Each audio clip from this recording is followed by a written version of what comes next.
दादी जी आपने प्यार दिया जितना,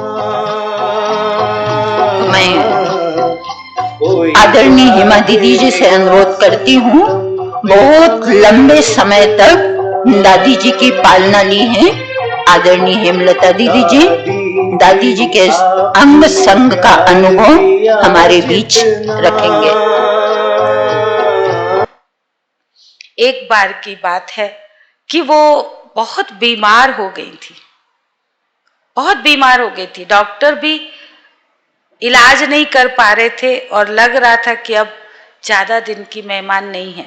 दादी जी के जीवन में ऐसा अनेक बार हुआ है कि लगता है अब वो बस अब नहीं बचेंगी, और दादी जी जी उठती थी। अनेकों बार ऐसा हुआ। ये थी दादी की अपनी अशरीरी स्थिति में रहने की शक्ति। दादी जी देह में रहते, देह से न्यारेपन की अवस्था में, आत्मिक स्थिति में इतना ज्यादा रहने का दादी को अभ्यास था कि शरीर से अलग अपने को महसूस करती थी, और शरीर के कष्टों को, दुख दर्द को वो कभी उनको अनुभव नहीं होता था। शरीर में रहते, शरीर में कष्ट होते भी वो इससे न्यारी और प्यारी स्थिति में परमात्मा याद की स्मृति में अपने को रखती थी। तो ऐसे ही उस समय जब वो बहुत बीमार हुई, तो अहमदाबाद में थी, उन्होंने वहां की दीदी को बोला, सरला तुम्हारे पास चांदी के बर्तन हैं? तो कहा हाँ है दादी। नहीं, एकदम न्यू, मेरे को बाबा को भोग लगाना है। तो कहा है दादी। चांदी के बर्तन बाबा को भोग लगाने के लिए लाए गए, भोग बनाया गया। दादी ने खुद जैसे भी बना और लोगों से भी बनवाया, बड़े प्यार से, शुद्धता से, और नया कपड़ा भोग लगाने के लिए, फूल, और दादी ने खुद बैठ करके बाबा को भोग लगाया बड़े प्यार से, और कहा ये भोग मुझे खिलाना। और वो भोग खा करके दूसरे दिन दादी अच्छी हो गई।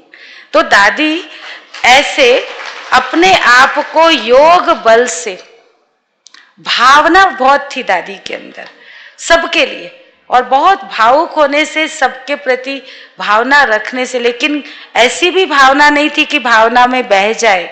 भावना और विवेक का वो बैलेंस रखकर खुद भी चलती थी और सबको भी चलाती थी। साइलेंस पावर को वो बहुत यूज करती थी, और सादगी, मधुरता, सत्यता, नम्रता, ईमानदारी, ऐसी वफादारी भगवान के प्रति, ये सब बहुत गुणों को उन्होंने अपने जीवन में धारण किया था। और सदा दादी एक मंत्र देती थी, मैं कौन, मेरा कौन। बस मैं कौन, आत्मा, और मेरा कौन, शिव परमात्मा सर्व संबंधी। उसको केवल उन्होंने वर्णन नहीं किया, लेकिन खुद उस स्वरूप में सदा अनुभव करके जीवन में वो ढल गई, उसके अनुसार सदा ही उस स्मृति स्वरूप बन करके रही। इसलिए वो सदा कहती थी, सफेद कपड़ा, खीसा खाली, फिर भी सारी दुनिया की वाली। सफेद कपड़ा, वो कभी पर्स, मनी पर्स कुछ भी नहीं रखती थी साथ में, लेकिन खीसा खाली, सफेद कपड़ा, फिर भी सारे दुनिया के वाली, सारी दुनिया के मालिक। ऐसी उनकी धारणाएं, भावनाएं और श्रेष्ठ पुरुषार्थ, उनकी ऊंची स्थिति, जिसके आधार से वो सबके लिए वंदनीय, माननीय, पूजनीय बन गई। ऐसी दादी जी को, परम श्रद्धेय हमारी दादी जी को हम बहुत बहुत दिल से हार्दिक और स्नेहपूर्ण श्रद्धांजलि, पुष्पांजलि, आदरांजलि, जो भी कहें, हम बहुत दिल से सम्मानांजलि भी उनको देते हैं, उनको नमन है। ओम शांति।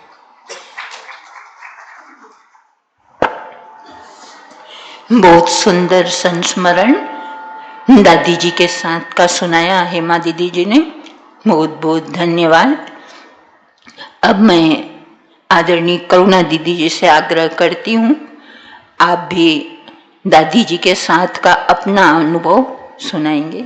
आदरणीय करुणा दीदी जी, हम सभी दीदी जी से परिचित ही हैं, शक्ति निकेतन छात्रावास और साथ साथ हमारे जोन की मुख्य 5 बहनों में से एक आदरणीय करुणा दीदी जी, आप अपना अनुभव सुनाएंगे।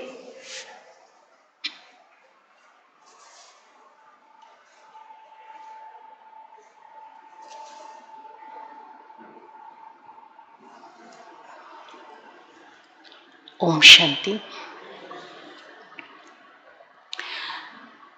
आज हम सभी 3 बार ओम शांति कहकर दादी जी को सामने इमर्ज करेंगे। ओम शांति, ओम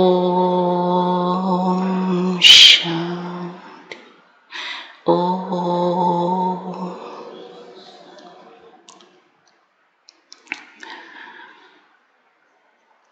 दुनिया में आदर्श की बातें पढ़ना, सुनना, लिखना, बोलना सभी को अच्छा लगता है, लेकिन आदर्शों को अपने जीवन में लाना बड़ा मुश्किल लगता है।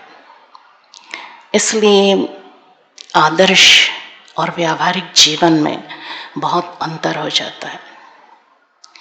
फिर क्या होता है कि जो आदर्श की बातें करते हैं वो बातें अलग होती हैं और उनका व्यावहारिक जीवन अलग होता है। इसलिए उन बातों का कोई भी प्रभाव किसी के ऊपर नहीं पड़ता है।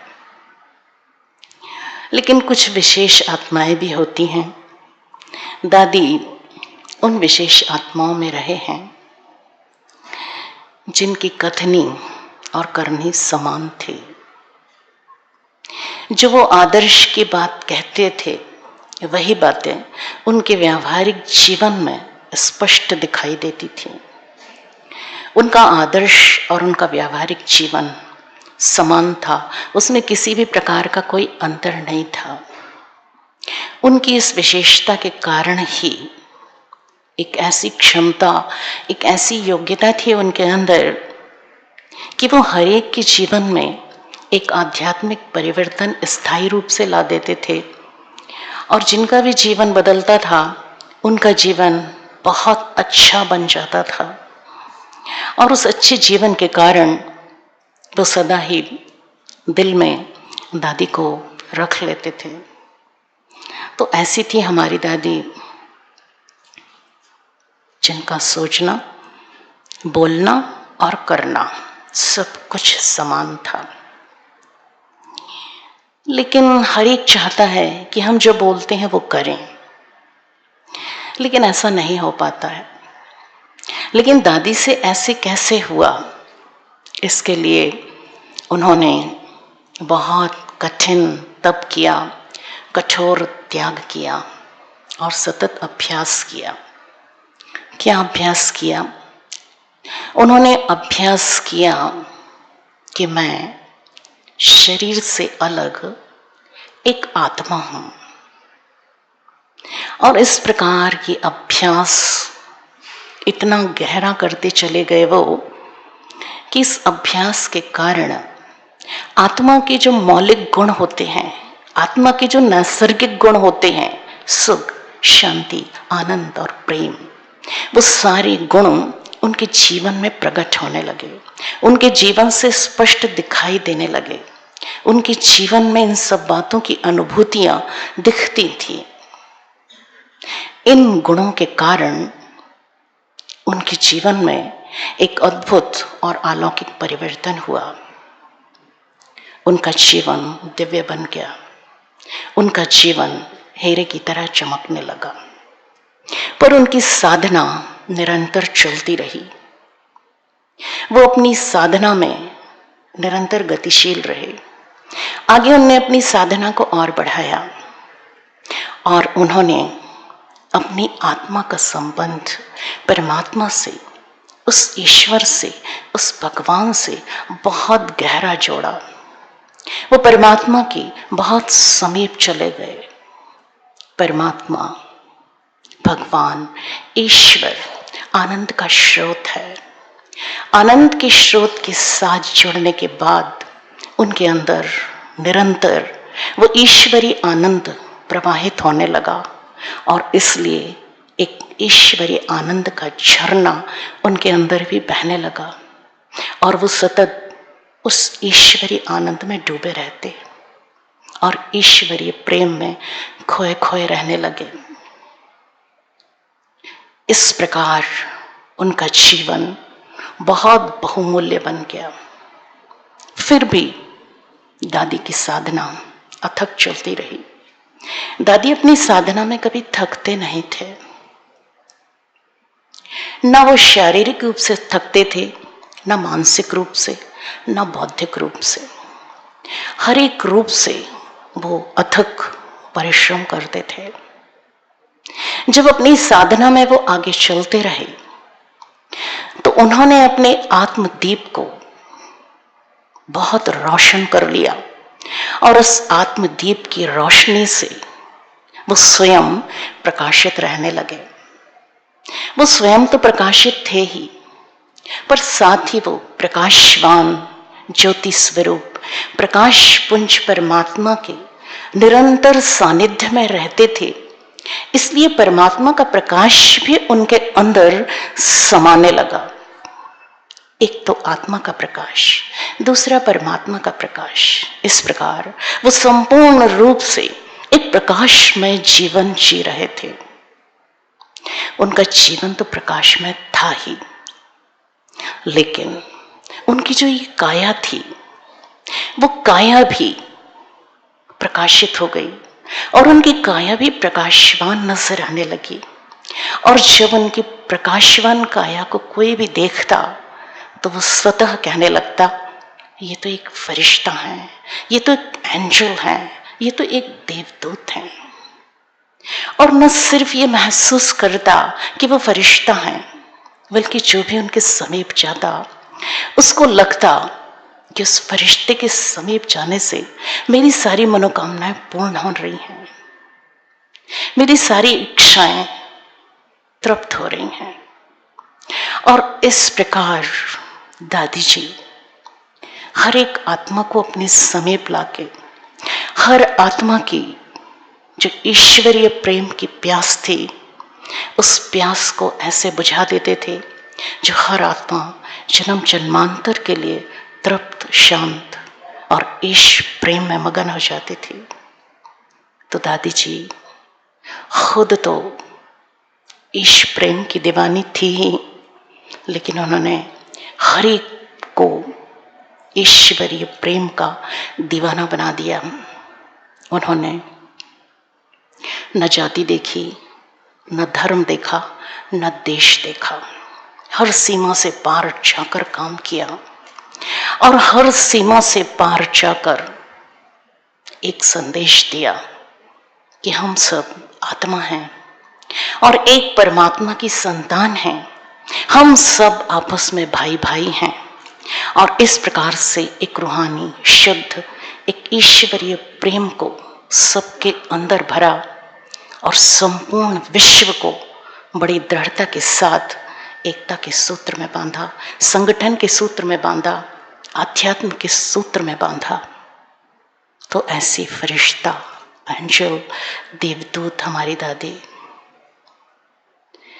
हमारे यज्ञ की ही नहीं, इस ब्रह्मा कुमारी संस्थान के ही नहीं, बल्कि संपूर्ण विश्व की आन बान शान और संपूर्ण विश्व की समस्त आत्माओं की जान रही हैं, जान की दादी। आज हम सब आत्माओं की जान, क्यों? क्योंकि शरीर में ताकत भरने वाले तो बहुत होते हैं, लेकिन आत्मा में जान भरने वाले कोटों में कोई बिरले होते हैं। तो हमारी आत्मा में जान भरने वाली, हमारे प्राणों में प्राण फूंकने वाली दादी जानकी को आज के इस दिन हम शत शत नमन करते हैं। ओम शांति।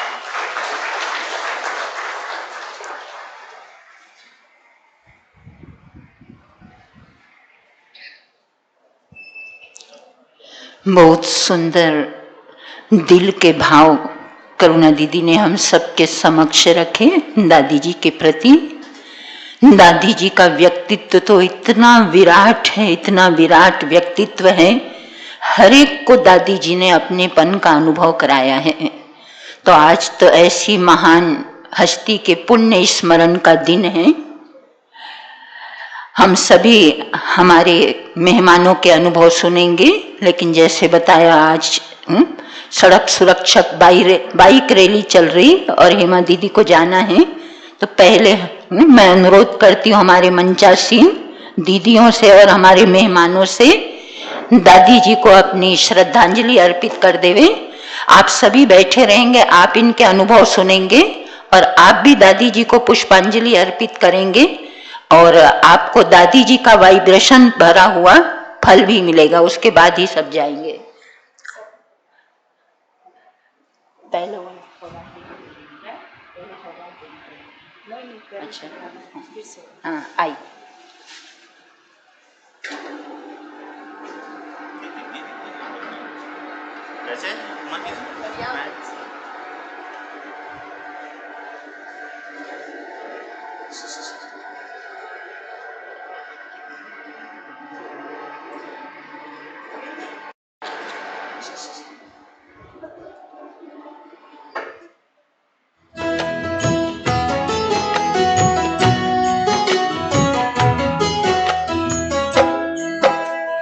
याद रखेंगे हम तेरे दिव्य कहानी दादी जी, याद रखेंगे हम तेरे दिव्य कहानी। मुरलीधर और मुरली के तुम थे खूब दीवाने, मुरलीधर और मुरली के तुम थे खूब दीवाने। याद रखेंगे हम तेरी दिव्य कहानी दादी जी, याद रखेंगे हम तेरी दिव्य कहानी।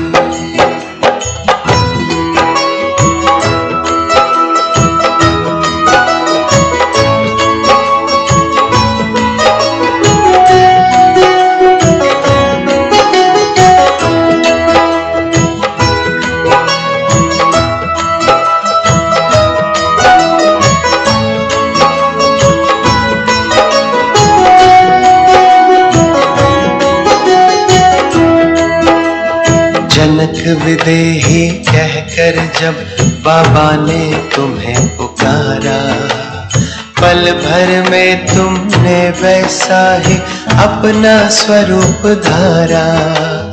पालन करती रही सदा तुम बाबा की समझाने।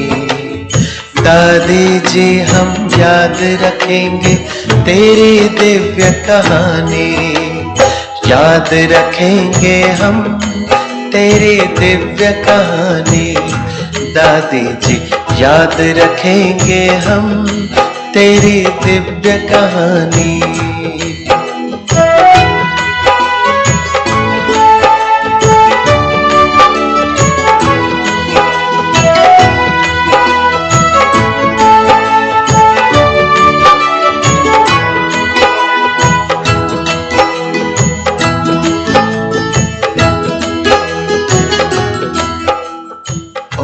शांति का मन। मैं आदरणीय हेमा दीदी से आग्रह करती हूँ हमारे आए हुए मेहमानों को ईश्वरीय प्रसाद और स्मृति चिन्ह भेंट करेंगे। ईश्वरीय सौगात के पश्चात मैं अनुरोध करूंगी हमारे बीच उपस्थित डॉक्टर श्रीमती माया इंगले जी, आप देवी अहिल्या विश्वविद्यालय में दीनदयाल उपाध्याय कला केंद्र की निदेशिका हैं और इस संस्थान से भी बहुत समय से जुड़े हुए हैं। आपको दादी जी के पालना लेने का 2-3 बार माउंट आबू जाने का अवसर मिला और आपने बहुत नजदीकी से दादी जी को देखा है। आप अपने दिल के उद्गार संक्षिप्त में हमारे बीच रखेंगे।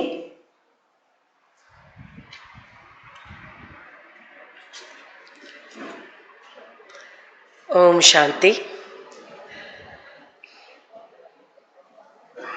समय है वर्ष 2016।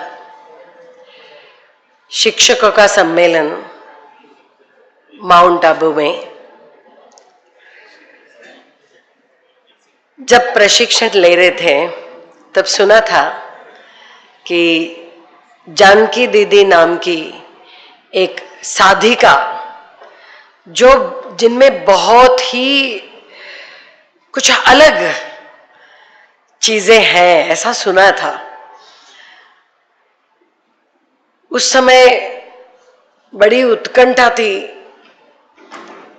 जी जान लगा के प्रयास किया कि उस दौरान हमें दादी जी के दर्शन हो जाए, उनका हमें लाभ मिले। मन की उत्कंठता और परमात्मा का आशीर्वाद सहयोग ऐसा रहा कि हमें दादी जी को मिलने का समय मिल गया। माउंट आबू में दादी जी की कुटिया, बाहर बैठे थे, सब जगह बहुत अच्छे अच्छे स्लोगन्स लिखे थे। 2 मिनट का समय वेटिंग का था, तब तक सारे स्लोगन्स पढ़ के बहुत ही खुशी हो रही थी। और उसके साथ में जैसे ही हमें बुलाया गया कि आइए आप अंदर जाइए, जाते से ही एक बहुत ही बोलते हैं ना कि प्रेम की मूर्ति सामने बैठी हुई थी नीचे आसन पर। बिना कुछ बोले जब उनको देखा, उनसे कुछ भी बात नहीं हुई थी, सामने गए, उनको देखा तो मन में एक बहुत बड़ा जो है अनुभव आया कि ये प्यार का समुंदर है। ये मुझे जो लगा मैं आपके सामने रख रही हूं, मेरे विचार।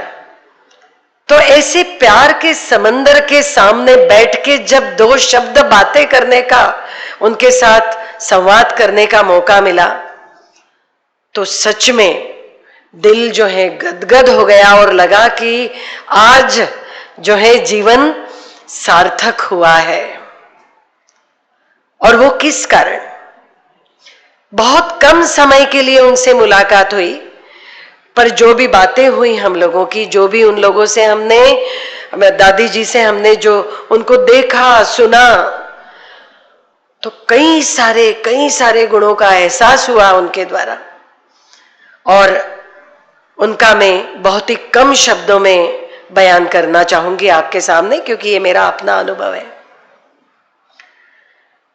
डिसिप्लिन, डेडिकेशन और डिवोशन क्या होता है, ये उनसे सबसे पहले समझ में आया। सहजता, सरलता, इतने बड़े पद पे पूरे विश्व के ब्रह्मा कुमारी संस्थाओं को संभालने के बाद भी नाम की कोई चीज दूर दूर तक दिखाई नहीं देती है। कितनी बड़ी बात है। हम लोगों को जरा सी एक पोजीशन क्या मिल जाती है, और सरल सहजता वाकई में सीखने लायक था। कई सारी ऐसी चीजें थी, परंतु मुझे बोला है कि बहुत कम शब्दों में बोलना है, इसलिए मैंने सिर्फ पॉइंट्स लिख के लाई हूं। परमात्मा के लिए अटूट विश्वास जिनमें कुट कुट पर भरा हुआ है, सभी जनों में विशेषताओं को देखने की वृत्ति, अनकंडीशनल एक्सेप्टेंस, ऐसी विभूति को देखकर सच में धन्य हो गई। और जिस दिन पता चला कि उनका देहावसान हुआ है, तो इमीडिएटली मेरे सामने उस गाने की धुन मेरे कानों में चढ़ गई। तू प्यार का सागर है, तेरी एक बूंद के प्यासे हम। ऐसी प्रेम की प्रतीक, प्रेम की मूर्ति वाकई में मैंने कभी भी इसके पहले देखी नहीं थी, जिनमें इतने सारे गुणों का भंडार था।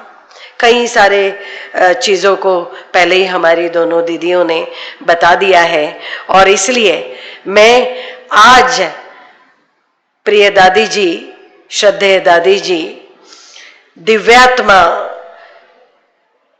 पुण्यात्मा, ऐसी पुण्यात्मा, ऐसी परमात्मा रूपी दादी जी को उनके श्रद्धांजलि दिवस पर शत शत नमन कर उनको अपनी प्रेम पूर्व श्रद्धांजलि अर्पित करती हूँ।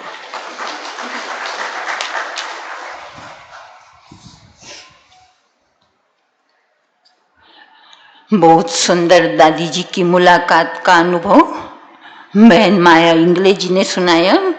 बहुत बहुत धन्यवाद। आपके सामने भी ऐसे ऐसे दृश्य आ रहे होंगे और आप भी दादी जी के उस प्यार का अनुभव कर रहे होंगे।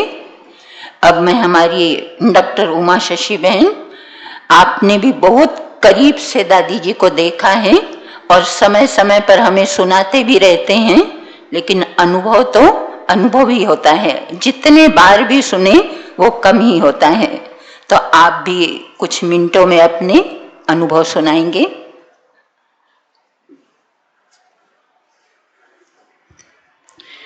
ओम शांति।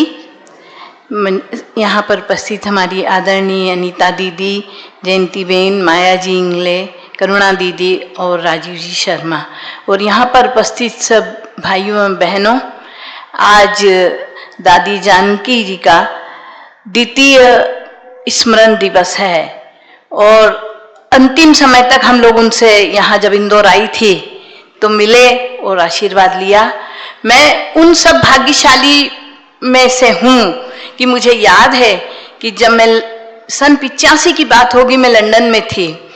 उस समय मुझे वहाँ की एक बहन निर्मला दीदी थी, निर्मला बहन वहाँ लेकर गई थी एल्बर्ट हॉल में, और मुझसे मैंने प्रॉमिस किया था, मैं और डॉक्टर साहब दोनों थे, कि आप दादी जानकी से मिलाएंगी तो हम चलते हैं। वो लेके गई, उन्होंने हमें दादी जी से मिलाया और जब मिली तो उन्होंने बहुत आशीर्वाद दिया और बहुत प्रेम पूर्वक मतलब कहा कि तुम ऐसे ही मतलब यहाँ उन्नति करती रहो।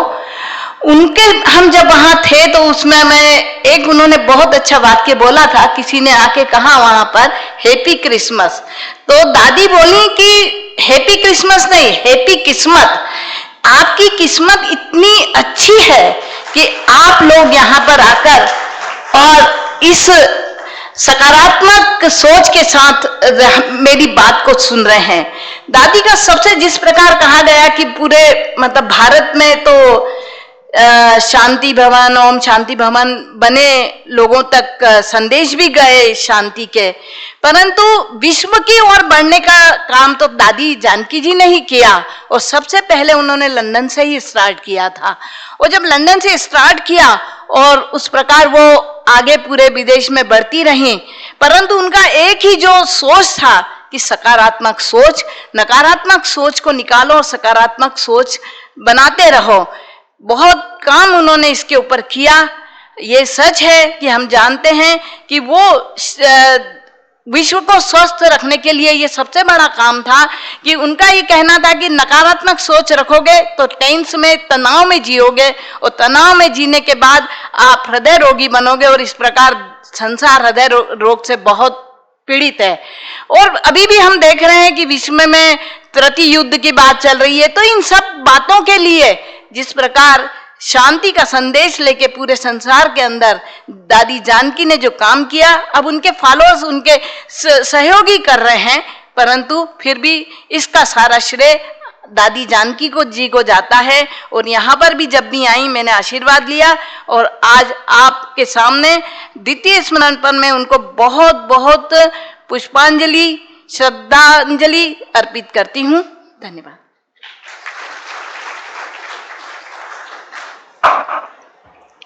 बहुत सुंदर अनुभव हमारी डॉक्टर उमा शशि बहन ने भी सुनाई। बहुत बहुत धन्यवाद आपका। और अब मैं आग्रह करती हूँ हमारे डॉक्टर राजीव शर्मा जी, आपने भी बहुत बहुत करीब से दादी जी को देखा है।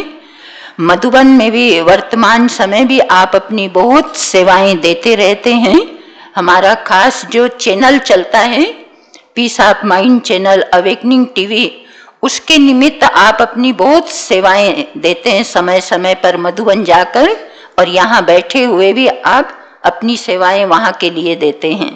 तो आपका भी बहुत गहरा अनुभव है दादी जी के साथ का, वो हमें शेयर करेंगे।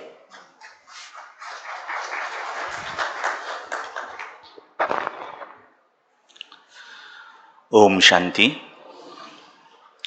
मंच पर उपस्थित आदरणीय अनीता दीदी, उमा दीदी, माया दीदी, जयंती दीदी, करुणा दीदी, इधर बैठी तमाम दीदियाँ, इधर बैठे हुए तमाम भ्राताश्री, सबको सादर नमन करता हूँ। आप सब मुस्कुराने लगे हैं, हंसने लगे। यही दादी जानकी चाहती थी।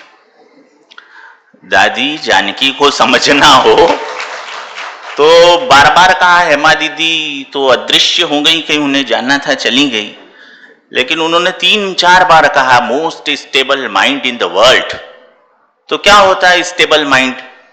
स्टेबल माइंड, वो विज्ञान की डेल्टा किरणों की बात हो रही थी। डेल्टा किरणें जो होती हैं वो ये बताती है कि व्यक्ति सुख में, दुख में, हानि में, लाभ में, जीवन में, मरण में, यश में, अपयश में, अंधेरे में, उजाले में, कैसा भी रहे वो प्रसन्न रहता है, वो स्टेबल माइंड कहलाता है। तो प्रसन्नता दादी जानकी की सबसे पहली और सबसे बड़ी विशेषता थी। और यदि हम ब्रह्मा कुमार हैं, ब्रह्मा कुमारियां हैं, दीदियां हैं, बहनें हैं, भाई हैं, तो सब प्रसन्न हो जाओ भाई साहब। इससे बेहतरीन श्रद्धांजलि दादी के लिए कुछ नहीं हो सकती। रामचरितमानस में भी कहा जाता है कि राम दूत मैं मातु जानकी, सत्य शपथ करुणा निधान की, कि जानकी तो राम की दूत यानी वो शिव की दूत है, ब्रह्मा बाबा की दूत है, उनकी पैगंबर है। और करुणा निधान वाला गुण उनमें है। और करुणा निधान वाला तो गुण ही ये है, नव कंज लोचन, कंज मुख कर, कंज पद कंजारुणम। किसी भी हाल में रहो प्रसन्न रहो। गीता भी यही कहती ना, सुख दुख समय कृत्वा लाभा लाभो जया जयो। हर हाल में खुश रहना, यह सबसे बड़ी विशेषता दादी की थी। दादी से करीब करीब 2-1 दर्जन बार तो मैंने टोली देश के अलग अलग एयरपोर्ट पर ली, कम से कम दीदी 25 बार ली होगी। कभी वो बेंगलोर एयरपोर्ट पे मिलती थी, कभी दिल्ली पे मिलती थी, बिलासपुर रायपुर एयरपोर्ट पे मिलती थी, इंदौर एयरपोर्ट पे मिलती थी। वो उनके काम से उनका आना जाना लगा रहता था। अपन हास्य कवि सम्मेलन करने जाते थे, उनसे वो मिल जाती थी। और उनके साथ वो एक बड़ी लंबी सी बहन रहती, अंग संग दीदी, वो अरे राजीव भाई आ गए, तो वो इतने प्रेम से टोली देती थी। मैं तो कई बार एयरपोर्ट पे दादी मिलती नहीं थी तो मुझे लगता था कि मिल जाए तो टोली तो मिले तो आनंद आ जाए दीदी, है ना, तो मस्ती थे। तो देवियों सज्जनों, दादी जानकी की मैं कुछ ऐसी विशेषताएं जो मैंने महसूस की, ये केवल एयरपोर्ट पर नहीं, मधुबन और ज्ञान सरोवर में भी कई बार उनसे मिलने का, उनके साथ बैठने का लंबा सौभाग्य मुझे हासिल हुआ। दादी, प्रकाशवाणी दादी के साथ भी खूब रहने का परमात्मा ने सौभाग्य दिया। दादी की जो सबसे पहली विशेषता मैंने बताई, इसके बाद दूसरी विशेषता पर मैं बात करूं तो दादी अक्सर कहा करती थी कि बहस नहीं, केवल बातचीत हो, वार्तालाप। क्योंकि बहस विवादों को जन्म देती है और बातचीत, सहज बातचीत, वो समाधान को जन्म देती है।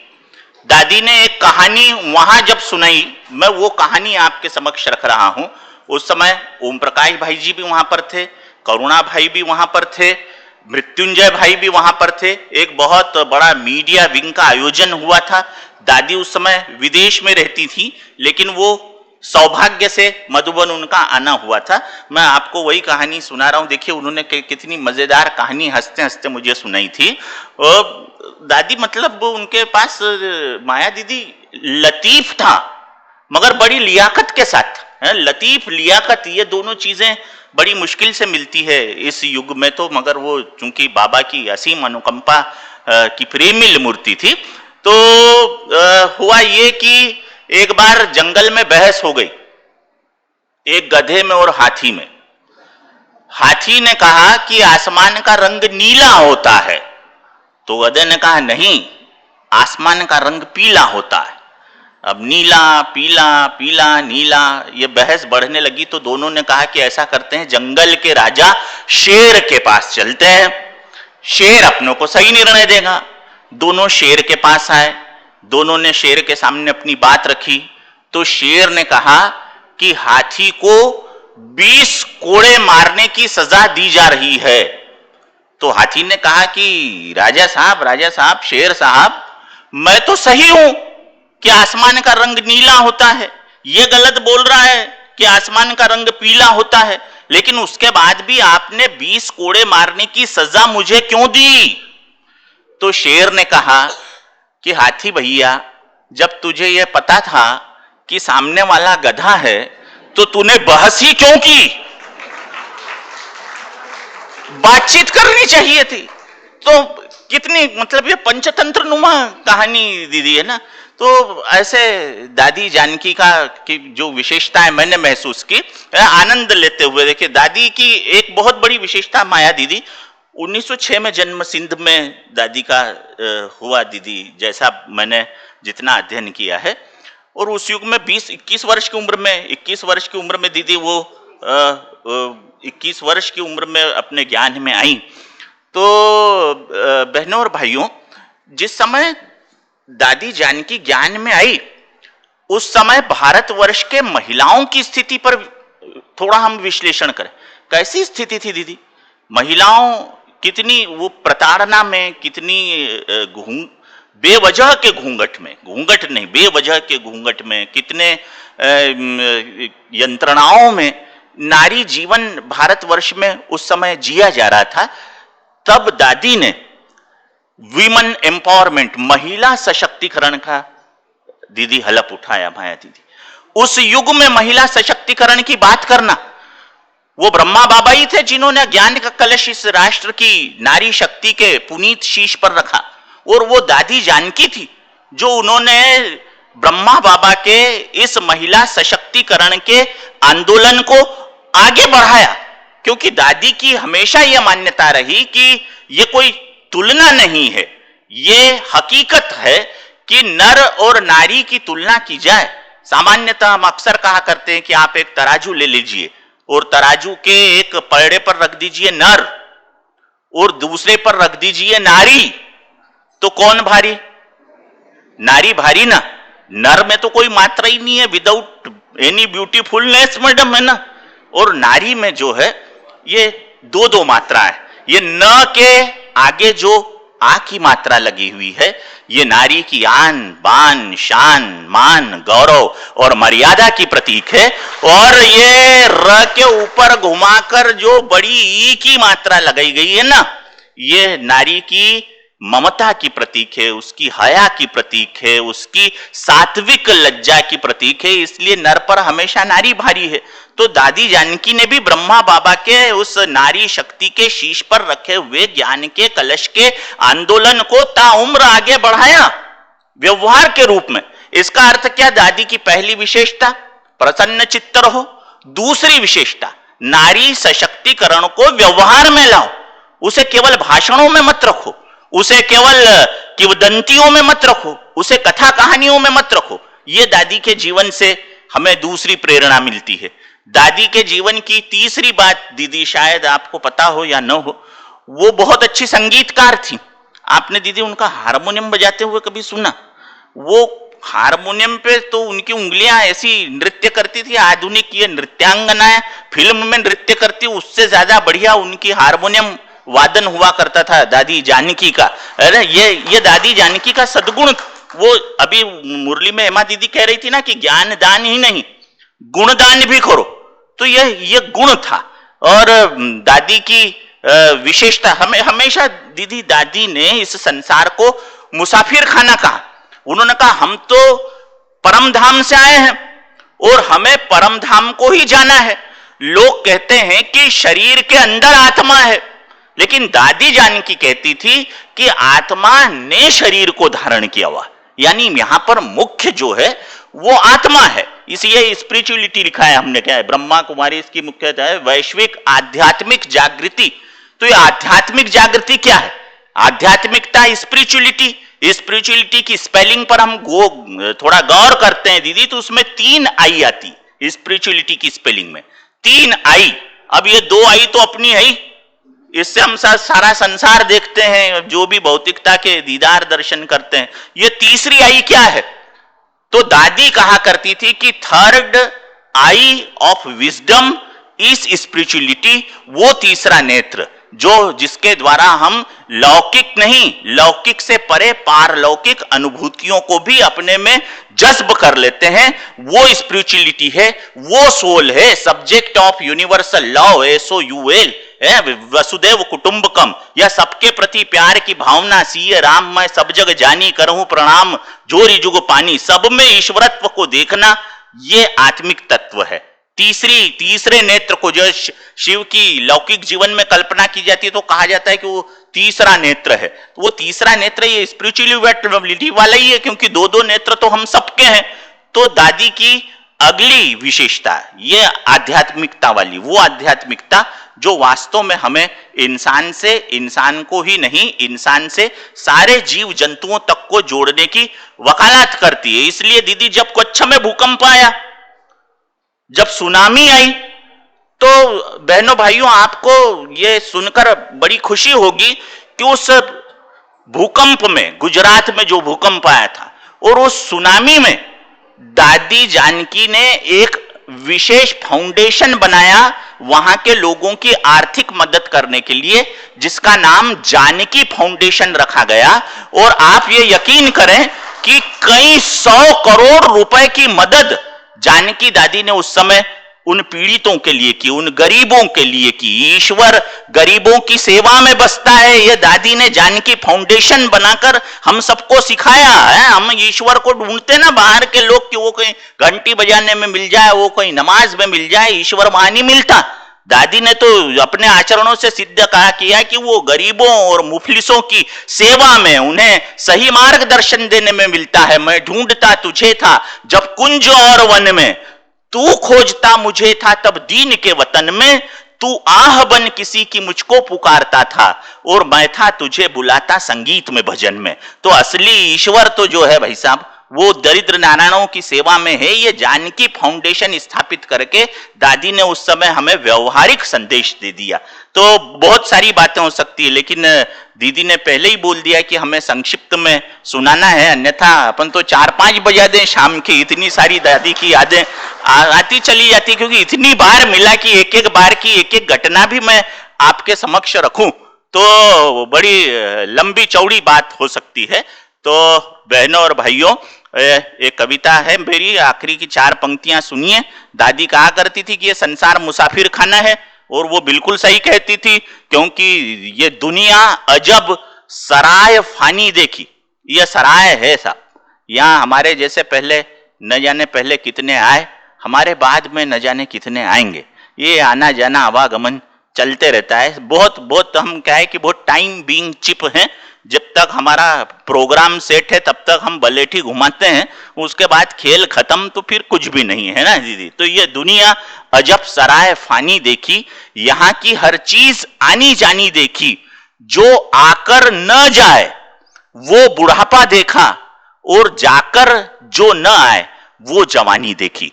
तो ये जो शरीर का धर्म है, इससे परे जो हमें आत्मिक धर्म की तरफ ले जाता है, जो हमें आत्मा के स्वभाव की तरफ ले जा रहा है।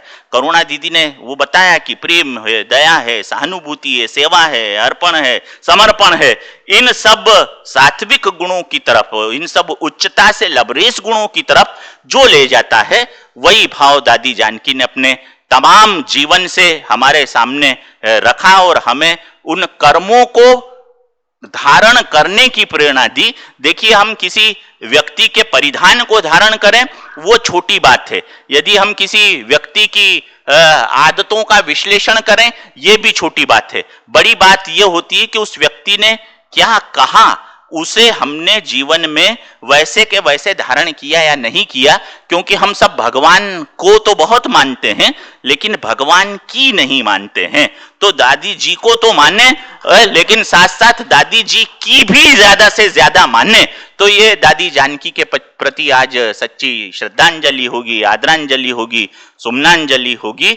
मैं दादी जी के स्मृति चरणों में अपने अकीदत के गुल समर्पित करता हूं, उन्हें स्वस्ति कामनाओं के का पुष्पार्चन करता हूं इन शब्दों के साथ कि मृदु उर की लता हिलती हुई मालूम होती थी। अब देखिए दादी की 4 विशेषताएं शायद मेरी कविता की इन 4 पंक्तियों में आ जाए कि मृदु उर की लता हिलती हुई मालूम होती थी, कली अनुराग की खिलती हुई मालूम होती थी, और दादी के वात्सल्य को दूं मैं कौन सी रंगीन उपमा कि किसी आंचल में क्षमा जलती हुई मालूम होती थी। तो आपके आंचल में दादी जानकी की पावनता की मशाल सदा सुलगती रहे और दुनिया को मार्गदर्शित करती रहे, खुद को भी उच्चता की ओर ले जाती रहे। यही आज के अवसर पर मैं अपनी तरफ से आदरांजलि अर्पित करता हूं और अनीता दीदी, हेमा दीदी, जयंती दीदी, करुणा दीदी का आभार व्यक्त करता हूं कि इतने पवित्र अवसर पर उन्होंने मुझ जैसे अकिंचन को याद किया। दीदी आप ऐसा याद करते रहें ताकि थोड़ा बहुत हम भी सुधर सकें जीवन में, अन्यथा तो चल ही रहा है। ओम शांति, धन्यवाद।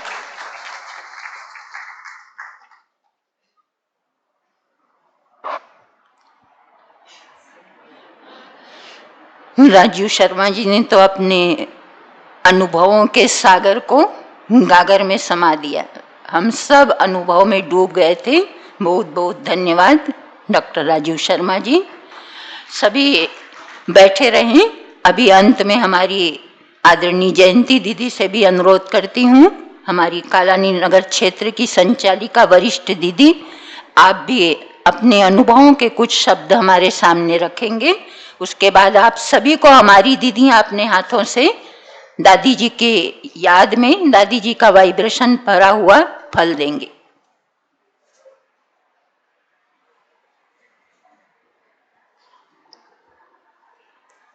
ओम शांति।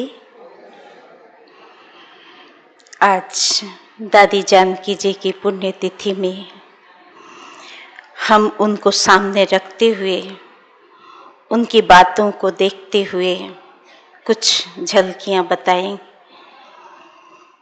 दादी जानकी जी को जब सामने देखते हैं तो सबसे पहले याद आती है उनकी एक बात जो वो हमेशा कहा करती थी, मैं कौन और मैं किसकी। तो इतना वो अपने आप को जैसे कि संपूर्ण रीति से गला चुकी थी कि मैं कौन हूँ और मैं किसकी हूँ, मैं तो सिर्फ उसी की हूँ और वो जो चाहे, जैसा चाहे, जिस तरीके से वो चलाना चाहे वो चलाए, मैं तो उनकी इंस्ट्रूमेंट हूँ। इतना सरल स्वभाव। दादी जी की कई बातें जो हम देखते हैं, उनकी एक तो बातें जो मुझे बहुत ज़्यादा ध्यान खिंचवाता है कि दादी कहती थी कि क्लास में बाबा के आने के पहले मैं पहुंच जाऊं। अगर बाबा की मुरली शुरू हो जाती है और उसके पीछे मैं आऊं तो मेरा तो टांग कांपने लगे। इतना एक्यूरेसी उनके पास था और वो उसी हिसाब से चलती थी। आज इतना समय हमने उनको देखा, इतना उम्र हो जाने के बाद भी वो क्लास में एज ए स्टूडेंट आकर उपस्थित होती थी और बहुत ध्यान से वो मुरली को सुनती थी और ग्रहण करती थी। उनके लिए उनके साथ रहने वाली जो बहनें हैं कई बातें सुनाती हैं। एक बार गोपी बहन जो उनके साथ बहुत रहा करती थी, तो वो सुनाती हैं कि एक दिन पूरा दिन हमारा प्रोग्राम का था और दादी उस समय शांतिवन से पांडव भवन गई सुबह, वहाँ पर उनका कार्यक्रम था। कार्यक्रम के बाद वापस शांतिवन आए और फिर शाम को एक और प्रोग्राम था, उसमें भी दादी जानकी को जाना था और मैं भी उनके साथ साथ गई। तो बोले मुझे रास्ते में कुछ ऐसा फील होने लगा कि मैं जैसे बहुत टायर्ड हूँ और मेरा जैसे दिमाग चकरा रहा है और मैं अपने सिर को हथेली पर रखकर बैठी हूँ कार में। और दादी जानकी को कुछ भी नहीं है, कोई असर ही नहीं, इतना उनका एज और मैं उनके सामने बच्ची, लेकिन वो बिल्कुल शांति की स्थिति में बैठी है, उनको कुछ भी नहीं महसूस हो रहा है। लेकिन मुझे तो शारीरिक बहुत थकावट फील हो रही थी और जैसे कुछ अच्छा नहीं लग रहा था। तो मैं ड्राइवर को बोली, मैंने कहा कि तुम कार थोड़ा रोको, और मैं कार से बाहर निकल के घूमने लगी, थोड़ा फ्रेश एयर लेने लगी। और फिर थोड़ा समय के बाद जब मैं कार में आकर बैठी तो दादी मुझे देख रही थी और मैंने दादी को कहा, मैंने भी उनको देखा तो उनका जो कहना था, उनके कहने से पहले उनके चेहरे से मैं जान गई कि वो पूछ रही है कि क्या हुआ। तो मैंने उनको कहा, बिल्कुल जैसे एकदम ऐसे अपने से जैसे डिस्टर्ब होकर मैं उनसे पूछने लगी, दादी आपका इतना उम्र हो चुका है, आप कितना शांति से बैठे हो, और पर मुझे कितना ऑड फील हो रहा है, मुझे थकावट हो रही है, मुझे कुछ भी अच्छा नहीं लग रहा है। तो दादी उनको कहती है कि गोपी एक बात पूछूं? तो उसने कहा, हाँ पूछिए दादी। तो बोले, तुम जो सारा दिन कई बातों को लेकर चलते हो, ये वो इधर उधर, इसकी उसकी कार्यक्रम फलाना, ये इसको अरेंज करना, उसको करना, ये सब तुम सोचते रहते हो। मैं इन सब बातों को नहीं सोचती हूँ, मैं तो सिर्फ बाबा को याद करती हूँ, और बाबा को याद करती हूँ तो मैं सदा अपने आप को फ्रेश महसूस करती हूँ। मुझे कोई भी इन सब बातों के लिए कुछ भी सोचने की जरूरत नहीं है। तुम इन सब बातों में जाते हो, इसीलिए तुम्हारा दिमाग थक जाता है। तो बोले, गोपी बहन बोलती है कि दादी कितना अपने को बाप से जोड़ के रखती हैं और उनकी पूरी शक्ति को अपने अंदर धारण करती है, जिस कारण से वो इतना माना अपने आप को हल्का फुल्का महसूस करती हैं। और उनको इसीलिए उनकी जो ऊर्जा है, शारीरिक ऊर्जा, उसका एकमात्र कारण यही है मेडिटेशन। उनका ध्यान पूरा बाबा में लगा रहता है। और दादी का जीवन पूरी तरह से जैसे एक बाप अपने बच्चे को चलाता है, वैसे ही उनका जीवन पूरा ही जैसे उनका ही पूरी छाप जैसे उनके ऊपर। तो मैं जब दादी को देखती थी, मुझे ऐसा लगता था कि ऐसा जीवन मेरा भी बन जाए और मैं भी इनके समान इतने ही ज्ञान रत्नों को धारण कर अपना जीवन भी इतना रत्नों से भरपूर करूं, जो मुझे किसी और चीज की ओर ध्यान ही न जाए। और जैसे दादी जानकी जी को कहीं भी किसी भी तरफ ध्यान नहीं, सिर्फ एक बाबा। हाँ, जब बाबा को जो काम करवाना हो बाबा करवाए। आज उनका इतना लंबा उम्र, उनके जीवन का इतना लंबा सफर हम देखते हैं, सिर्फ इसी कारण से है कि उनकी पूरी बुद्धि बाबा से जुड़ी हुई थी। और हम सब भगवान को याद करते हैं, लेकिन हमारी याद उतना नहीं है जो हम उनसे पूरी शक्तियों को खींच लें, पूरा अब ऊर्जा अपने अंदर भर लें। वो परमात्म शक्ति जैसे चलता फिरता हमारे सामने मौजूद था। और हमने देखा इतनी उम्र, लास्ट दादी 104 साल की, और जब आई थी दिसंबर 19 में वो आई और अपने भवन का उद्घाटन किया कालानी नगर में। बहुत खुशी हुई और उसको देखने के लिए पूरा जैसे वहाँ का क्षेत्र उमड़ पड़ा था, इतनी भीड़ थी। और दादी जी आई बहुत खुशी से, मैं तो बिल्कुल एकदम जैसे क्या कहूँ मैं भरपूर हो चुकी थी।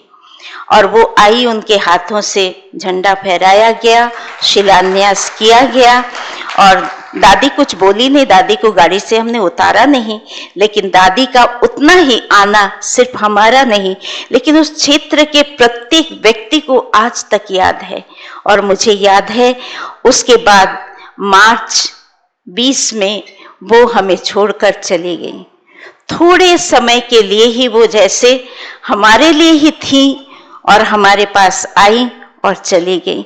तो हमने देखा इतना लंबा उम्र सिर्फ दादी बाबा की होकर रही। अगर हम भी ऐसा रह सकें तो हम भी शायद इतना ही शक्तिशाली बनकर के सबको अपने अनुसार चला सकेंगे, क्योंकि उन्होंने जरूर किसी को ऑर्डर नहीं किया, जरूर किसी के ऊपर कोई प्रेशर नहीं डाला, लेकिन जो शक्ति थी वो शक्ति जैसे सबको उनमें जैसे भर लेते थे और सब उनके अनुसार चली। नहीं तो कोई आसान काम नहीं था अपने देश को छोड़कर बाहर विदेश में जाकर, और वो भी बिना लैंग्वेज जाने इतने लोगों को आकर्षित कर लेना और उसी अनुसार चलाना, ये आसान काम नहीं था।